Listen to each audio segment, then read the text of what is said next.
कृष कपूर, आज के बाद ये नाम नहीं भूला। श्रीधरदेव! जा यहाँ से निकल! सैयारा तू तो बदला नहीं है। 10 सितंबर 2024 से सैयारा फिल्म की शूटिंग की शुरुआत हुई थी। एक पूजा शिरोमणि के आयोजन के बाद पूरी स्टार कास्ट के साथ पहला शॉट लिया गया।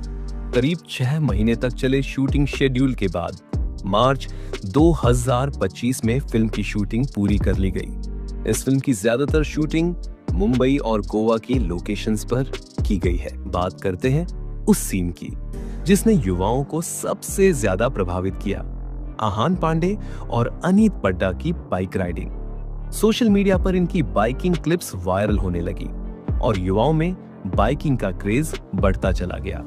इन सीन्स को शूट करने का तरीका भी काफी खास था।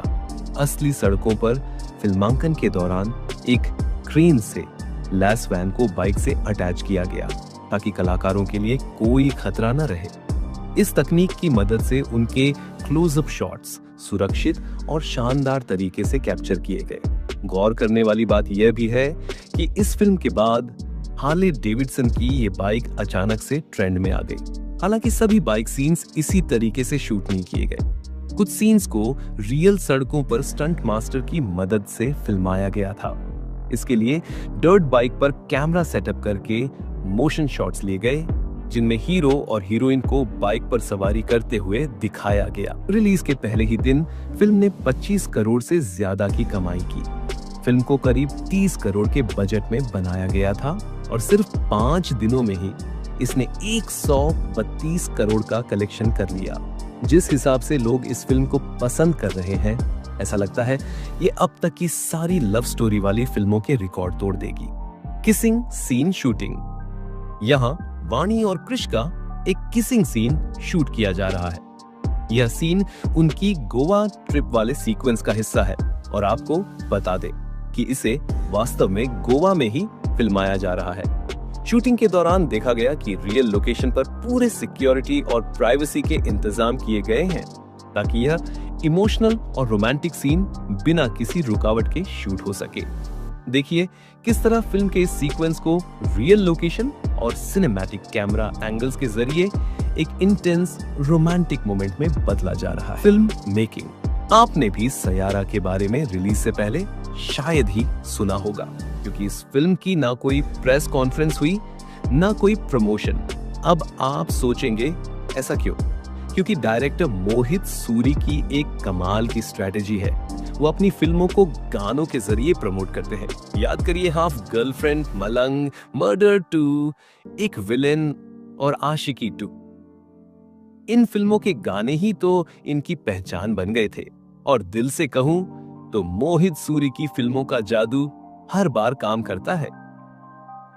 एग्जाम्पल के लिए बात करूं सैयारा के टाइटल ट्रैक की तो यह गाना लिखा इरशाद कामिल ने, लेकिन उससे पहले ही तनिष्क बागची ने इसकी धुन कंपोज कर ली थी। अब असली चैलेंज था इस गाने के लिए परफेक्ट सिंगर ढूंढना। तभी तनिष्क ने फहीम अब्दुल्ला का नाम सुझाया।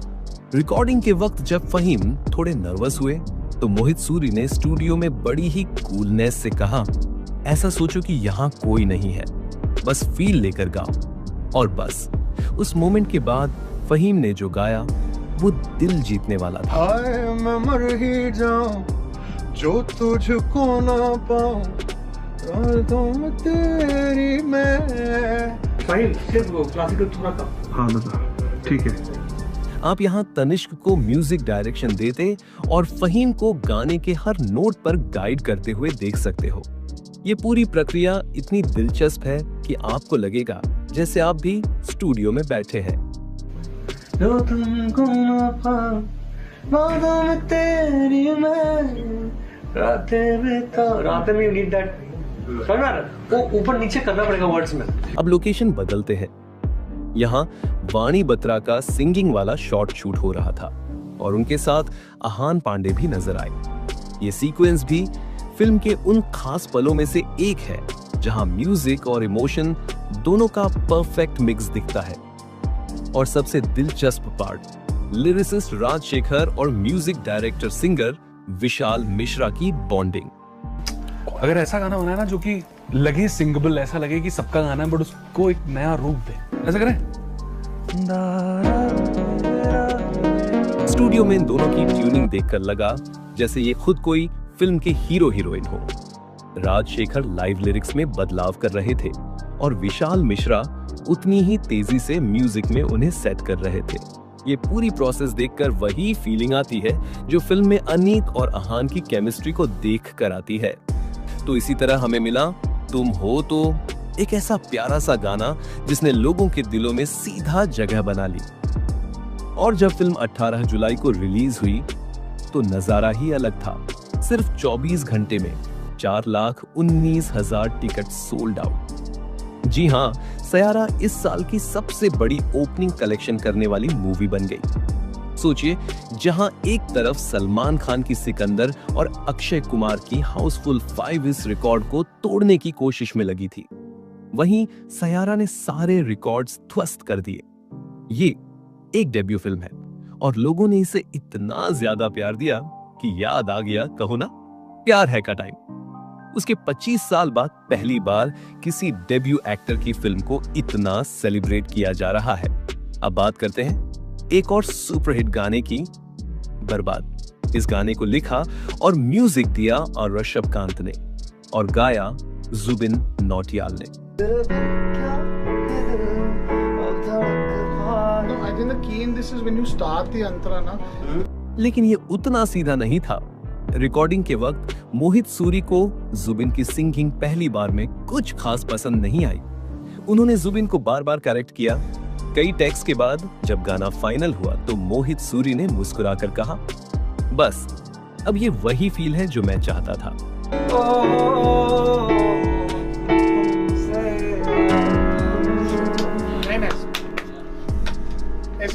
डायरेक्टर मोहित सूरी को पता है कि अपनी फिल्मों को कैसे प्रमोट करना है। उनका फॉर्मूला सिंपल है बट पावरफुल। वो मानते हैं कि अगर गाने दिल को छू लें तो फिल्म खुद ही लोगों तक पहुंच जाएगी। लेकिन अफसोस, आज के कई फिल्म डायरेक्टर इस बात को भूल चुके हैं। सोचिए, 20-25 साल पहले जब ना इंटरनेट था ना सोशल मीडिया, तब फिल्में कैसे हिट होती थी? सिर्फ गानों के दम पर। वो गाने रेडियो और टीवी पर चलते और लोग दीवाने हो जाते। कई बार तो फिल्मों की स्टोरी एवरेज होती, लेकिन गानों ने उन्हें सुपरहिट बना दिया। यही वजह है कि आज भी पुराने गाने इतने मीनिंगफुल और एवरग्रीन लगते हैं। मोहित सूरी ने भी यही फॉर्मूला अपनाया और अपनी फिल्में जैसे आशिकी 2, हाफ गर्लफ्रेंड, एक विलन इत्यादि को म्यूजिक के जरिए अमर बना दिया है। और अब आते हैं उस गाने पर जिसने फिल्म में अनीत और आहान की लव स्टोरी शुरू की, Humsafar. Very nice. Then we can bring the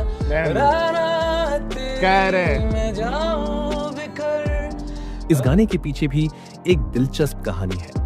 recording के वक्त स्टूडियो में सचेत परंपरा की बॉन्डिंग देखकर खुद मोहित सूरी बोले, मुझे इन्हें देखकर अपनी फिल्म की लव स्टोरी का इंस्पिरेशन आता था, क्योंकि सचेत हर बार गाने के दौरान परंपरा की आंखों में देखता, जैसे उसकी मंजूरी का इंतजार कर रहा हो। मोहित सूरी को ये केमिस्ट्री बहुत प्यारी लगी।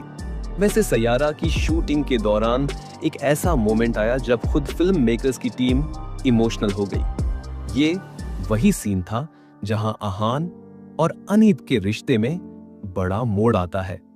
सेट पर हर कोई उस सीन को देखकर थोड़ी देर के लिए चुप हो गया था। Concert scenes shooting. अब बात करते हैं कृष कपूर के उस सीन की जहां वो एक बड़े सिंगर के रूप में अपनी पहचान बना रहे हैं। इस सीन को शूट करने के लिए फिल्म मेकर्स ने कोई कॉम्प्रोमाइज नहीं किया। यहाँ रियल कॉन्सर्ट का पूरा माहौल तैयार किया गया। भीड़ हो, स्टेज लाइट्स हो या बैकग्राउंड म्यूजिक, हर चीज इतनी असली थी कि आपको लगेगा आप खुद उस कॉन्सर्ट में मौजूद हैं। और सबसे बड़ी बात, इस पूरे सीन में VFX का एक भी इस्तेमाल नहीं हुआ। जी हाँ, सब कुछ रियल है। लोगों की एनर्जी से लेकर स्टेज पर क्रिएट किया गया मैजिक तक। अब आपको लग रहा होगा कि एक स्टार किड के लिए फिल्म पाना तो बहुत आसान होगा, लेकिन सच में ऐसा नहीं था। आहान ने भी बाकी स्ट्रगलिंग एक्टर्स की तरह मोहित सूरी को अपने ऑडिशन वीडियोस भेजे थे। लेकिन मजेदार बात यह है कि उनके ज्यादातर ऑडिशन वीडियोस में वो शाहरुख खान की फिल्मों के डायलॉग बोलते हुए दिखे। मोहित सूरी को ये अंदाज कुछ खास पसंद नहीं आया और उन्होंने आहान को इग्नोर कर दिया। लेकिन फिर एक दिन एक खास मीटिंग में जब मोहित और आहान आमने सामने मिले, मोहित आहान के नेचुरल चार्म और उनकी पर्सनालिटी से इतना इंप्रेस हुए कि उसी वक्त उन्होंने मन ही मन डिसाइड कर लिया, ये हीरो हमारे सायारा का हीरो होगा। वैसे आपको बता दूं, आहान पांडे बॉलीवुड एक्टर चंकी पांडे के भतीजे हैं। वैसे अनीत ने अपने करियर की शुरुआत टीवी से की थी और कई एडवर्टाइज में भी काम किया। वो एक फेमस बिजनेसमैन की बेटी है, लेकिन ये उनके लिए कोई सीढ़ी नहीं बनी। उन्हें ऑडिशन पर ऑडिशन देने पड़े, कई बार रिजेक्ट भी हुई। लेकिन मोहित सूरी को जब उनके नेचुरल एक्सप्रेशंस और स्क्रीन प्रेजेंस ने प्रभावित किया तो उन्होंने कहा, इसी में वो मासूमियत और स्ट्रॉन्गनेस है जो हमारी लीड कैरेक्टर में चाहिए। और इस तरह अनीत पड्डा को सायारा में लीड एक्ट्रेस के तौर पर कास्ट कर लिया गया। क्या आप जानते हैं कि सायारा का नाम पहले कुछ और ही होने वाला था? जी हाँ, मोहित सूरी इस फिल्म का नाम आशिकी 3 रखने वाले थे। लेकिन जब अनाउंसमेंट का टाइम आया तो मुकेश भट्ट और भूषण कुमार के बीच बड़ा झगड़ा हो गया। दोनों इस नाम को लेकर सहमत नहीं थे और इसी वजह से उन्होंने फिल्म को प्रोड्यूस करने से मना कर दिया। अब इस फिल्म की जबरदस्त सफलता के बाद शायद दोनों को पछतावा हो रहा होगा। वैसे आपको याद दिला दूं, 1990 की आशिकी फिल्म को भूषण कुमार के पिता गुलशन कुमार ने प्रोड्यूस किया था और आदित्य रॉय कपूर और श्रद्धा कपूर वाली आशिकी 2 को भूषण कुमार यानी टी सीरीज ने। इसलिए आशिकी टाइटल का राइट भी सिर्फ टी सीरीज के पास था। खैर, इसके बाद मोहित सूरी ने हार नहीं मानी। उन्हें एक नए प्रोड्यूसर की तलाश थी। पहले उन्होंने कहानी सुनाई अक्षय बेदानी को, उन्हें ये बहुत पसंद आई। फिर कहानी पहुंची आदित्य चोपड़ा तक और उन्होंने फौरन डिसाइड कर लिया कि फिल्म YRF फिल्म्स के बैनर तले बनेगी और इसी तरह सायारा का नया सफर शुरू हुआ। अब आते हैं उस सीन पर जहां कृष कपूर यानी आहान पांडे पहली बार अपने फैंस को देखते हैं। यहाँ उनकी पहली एल्बम सुपरहिट हो चुकी होती है और उनकी लोकप्रियता हर जगह फैल जाती है। इस सीन के लिए फिल्म मेकर्स ने रियल भीड़, रियल लोकेशन वाला माहौल तैयार किया। VFX का एक भी इस्तेमाल नहीं हुआ, हर चीज असली थी। तो जब आप स्क्रीन पर वो एनर्जी देखेंगे तो वो फील भी उतनी ही रियल होगी। फिल्म सायारा का बेसिक प्लॉट अल्जाइमर डिजीज पर है। दिलचस्प बात यह है कि इसी थीम पर 2004 में आई South Korean film Moment to Remember में भी काम किया गया था। मोहित सूरी ने उस फिल्म से इंस्पिरेशन ली, लेकिन सायारा ने अपनी अलग पहचान बनाई। तो बताइए, क्या सायारा वाकई लव स्टोरीज का नया बेंचमार्क बनने वाली है? और आपको क्या लगता है, अगर इस फिल्म का नाम आशिकी 3 होता तो ये उतनी ही हिट होती? कमेंट में बताइए और चैनल को सब्सक्राइब करना मत भूलिए।